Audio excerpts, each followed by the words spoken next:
Free fire গেমটা এমন একটা গেম যেটা যে একবার খেলছে সে বারবার খেলতে মনে চায়। প্রথম প্রথম পারবে না, কিন্তু চেষ্টা করতে করতে যখন পেরে যায় তখন আর ছাড়ে না। আর এই গেমটা যারা একবার খেলছে, যার মনে একবার জায়গা করে নিয়েছে, সে কখনোই এই গেমটা বলতে পারবে না।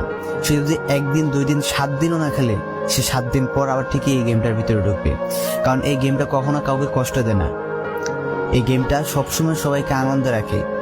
এই গেমটাতে আমি অনেক সময় কাটাইছি, আর এটা আমি কখনো ভুলতে পারবো না। এই গেমটা আমার কাছে এমন একটা গেম যেটা কিনা আমি বলে বোঝাতে পারবো না। অ্যান্ড এই গেমটা শুধু আমার কাছে না, আমি মনে করি যে প্রত্যেকটা ফ্রি ফায়ার প্লেয়ারের কাছে অনেকটা ইমোশনাল টাইপের একটা গেম হয়ে গেছে। কারণ এই গেমটাতে বর্তমানে যে অবস্থা হচ্ছে, যে গেমে এমন এমন আপডেট দিতেছে, আপডেট দেওয়ার কারণে পুরো গেমটাই চেঞ্জ হয়ে যাচ্ছে। আগের ফ্রি ফায়ার আর আগের মতো নেই।